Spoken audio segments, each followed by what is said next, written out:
Саламатсыздарбы YouTube каналымдын көрүүчүлөрү? Мен азыр Араван жергесиндемин. Өзүңүздөр көрүп тургандай, курманын бышып турган мезгил экен. Курма бышканда дагы мынантип өзгөчө бышат экен. Үмөсү мол болуп. Бул азырынча лимондуу курма окшойт, бир аз сап-сары болуп турат. Анан биз ошол кең бактын ичин азыр аралап, Аравандык акенин бизнеси тууралуу кеңири сөз кылалы. Биз менен бирге болуп туруңуздар.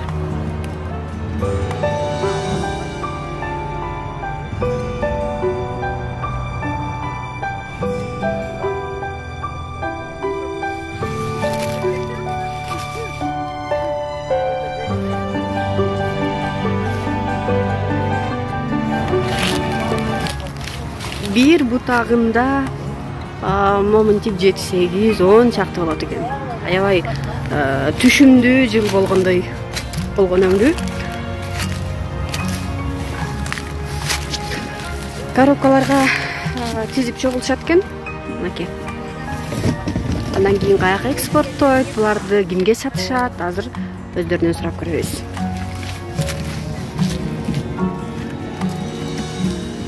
Аке, бак сиздики окшойт, а? Өзүңүздөн сурайын эми, өзүңүз эле бир-эки ооз сөз айтып бериңиз, э? Галстугу жок эле.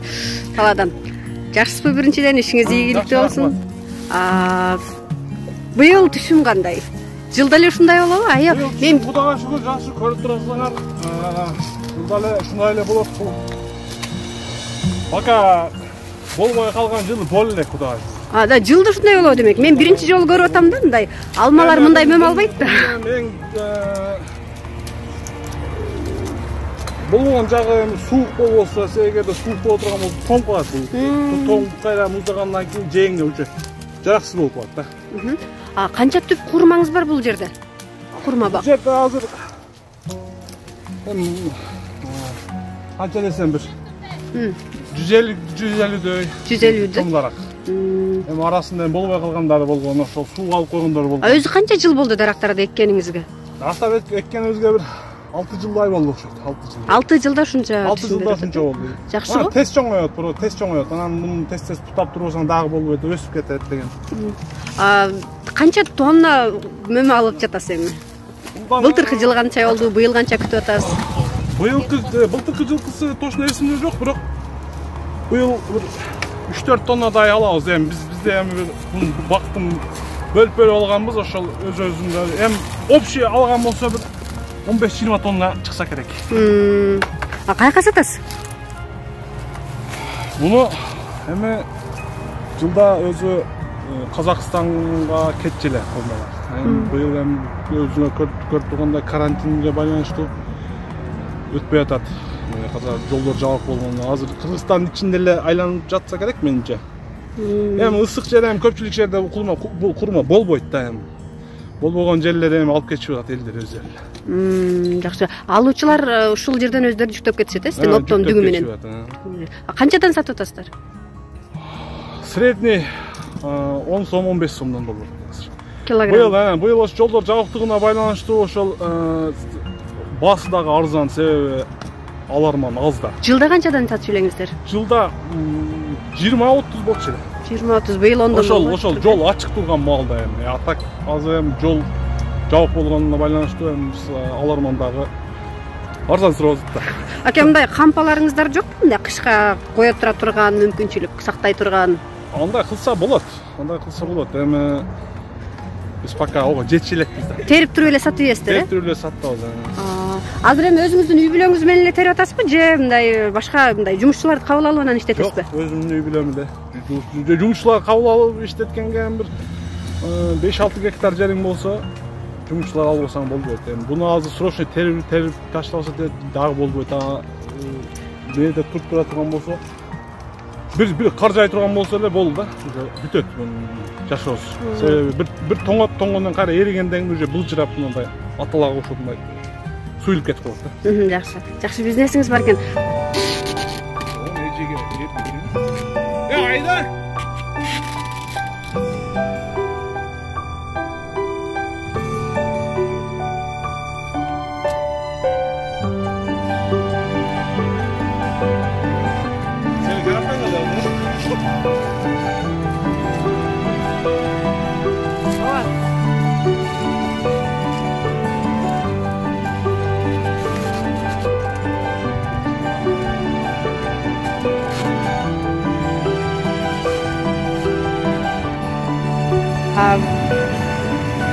кандай бир тазаларын топтоп туруп анан бөлүштүрүп салат окшойсуздар, коробкага.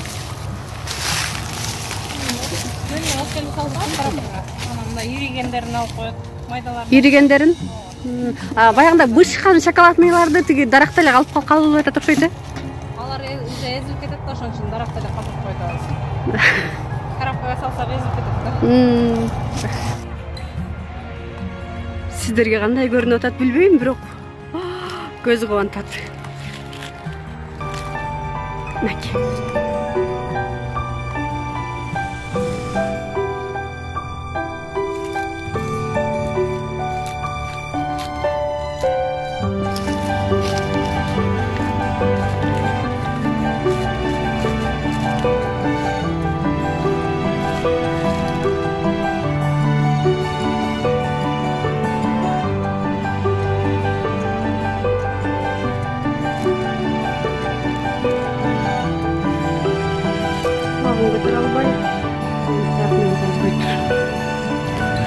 Айтсаңыз, курма экиге бөлүнөт эмеспи? Лимонду анан шоколадду депчи. Ошонун айырмачылыгы эмнеде? Мен угушумча мынау курманын уже эки сорт уже булчу. Мынаусу лимонный эсептелет. Бул мен угушумча йод ушул лимонныйда көбүрөөк деп уккам. Йод шоколадный курма бул ширин. А бул жаңы жылдарга ушуну сактап койгонго болот. Узагыраак турат ушулчу. Жөн өзү үй бүлө шартта эле музарык үйгө коюп коет ушуну. Анан ушул алиги ысыктан эме болбойт да. Ирип-чирип кетпейт дегендей. Жумшалбайт. Ошол немеге да жаңы жылга жакын жумшап пышат. Жумшап пышканда бирок ошол лимонный багы башкача даамы бунуку ширинге айланып калат ужечи. Ширин болуп калат жегенге. Биз ойлойт элек да, лимонный курма мындай буш элек курма окшойт. Бышканда шоколадный болуп калат депчи. Андай эмес. Ол даамы өзгөрбөйт. Ошол боюнча эле калат. Просто ону ошол азыр кам маалда шоколадныйны кам маалда деле жесе боло берет, бул ширин. А лимонныйны ошо мен угушум ушул лимонныйда азыр жесең башкача даам бар баягы. Лимондон да ачуу болсо керек. Ошол айырмасы. Ошо мен угушумча йод бунда лимонныйда көп болот деп уккам. Лимон жеш керек. Ошол курманын ошо йод пайдасы ушул лимонныйда болот деп уккам. Эми азыр биздикилер азыр көпчүлүгү эле шоколадка жабышат. Себеби шоколад ширин биринчиден, экинчиден приятный да.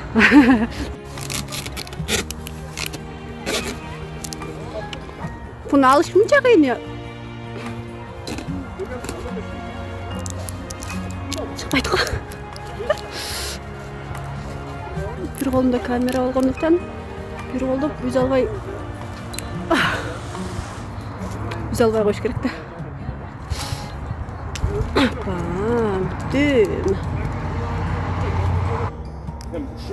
Эптеп зорго неме кылып алдым, жуулуп алдым. Лимонду экенин билдим. Атайлап эле лимонду курман алдым. Лимондон да ачуу деп ошого.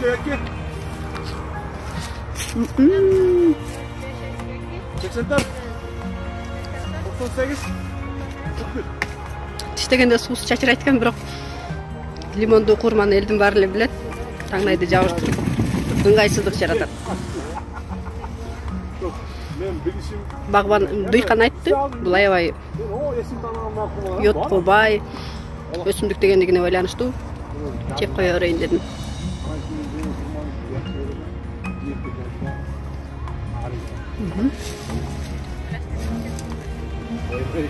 Ары бир ширин экен.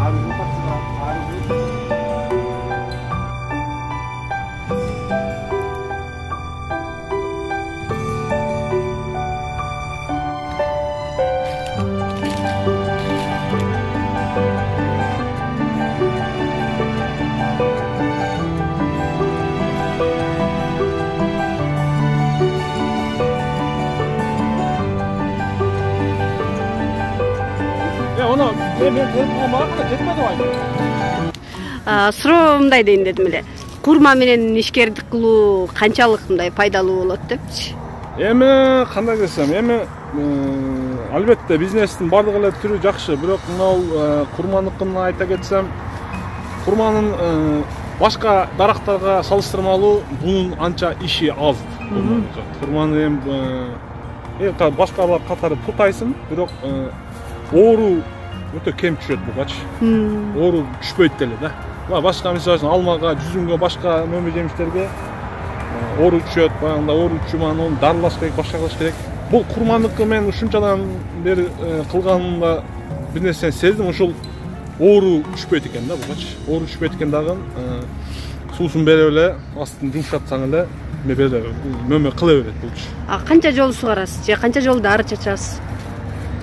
Буга кандай десем, сугарганда эми мына бизде азыр менелерде суу азмасы проблемараак. Бул суунун акырырагында жашайбыз, турган жерибиз суунун акырырагында да. Анан именно ушул турган жерибиз, азыр турган жерибиз мына Араван районунун Ачы айылы, ушул Ачы айылында курма жакшы болот негеди, башка жакка карагандачы. Себеби кандай десем, эми же климат ошондойбу же погодадан болгонун билбейм го. Ушул жерде курма жакшы болот. Анан ошо Араван району боюнча эми башка жакта да болот, эми конечно ошо Араван районунда. Анан бул жерде сууну ошол келген убакта эми канча орто эсеп менен бир 5-6 жолу сугарылат жылына. Бир жолу эрте жазда путалат, путаганда ошол максат ушул бийикке көтөрүлүп кетпеш максат, баягы кең өстүрүш максатта onu путалат, onu үстүнө кесип өйдөгө караган шактарын кесип салабыз. Onun maksatı просто мына азыр көрүп атпайсыңар, тегинде мондай шатылар жетиш күйүндө жерде эле туруп максат ошондой кылып өстүрүш. Эми азыр көрүп атасыңар, анча-мынча каралбай калат экен, той топур дегенде башка нерсеси болуп калып, бул каралбай калгандары мындай болуп өсүп кеткен бийиккечи. Буга эми азыр муну жерде туруп териш невозможно. Азыр эми мынауга окшогондору, азыр мынау дарак, мисалга tutалган ушул. Tutалган азыр менен жерден туруп уже терсең болот. Жерден туруп тер.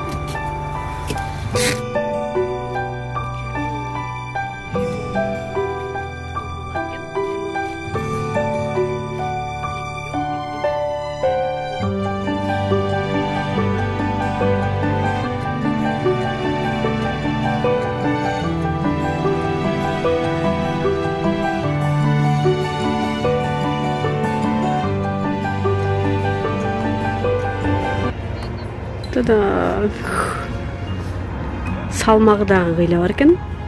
2-3 эле. 2-3 болбогондо дагы 3 точно 1 килограммга жакындап баргыдай. Оор экен.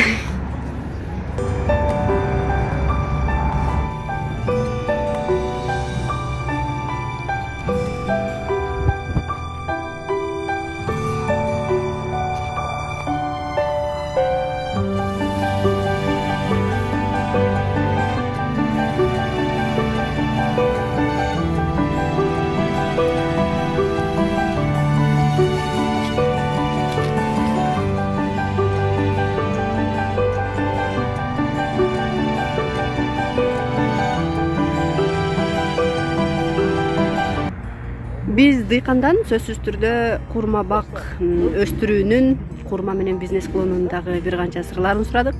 Алардын бири менен бөлүшөйүн. Башка бардык көчөттөрдү эгип коюп, анан сугарып, айтор өстүрө берсе болот да, бирок курманы көчөт кезинде жакшылап ороп багыш керек дейт. 3 жылга чейин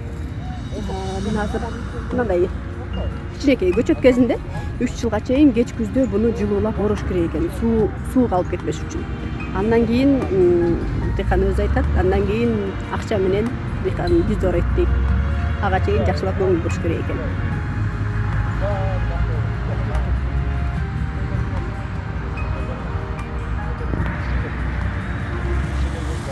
Аравандын Ачы айылы климатыдан жылуу, мелүүн болгондуктан курма болобу, башка жер жемиш болобу, деги эле дыйканчылыкка абдан ыңгайлуу жай деп айтылат. Эң башкысы курма сатып алганды, айрыкча ата мекендик өндүрүүчүлөрдүн товарын алууну, пайдаланууну унутпаңыздар. Ата мекендик өндүрүш өнүксө, экономикабыз көтөрүлөт. Анан албетте ар бирибиздин жашообуз жакшырат.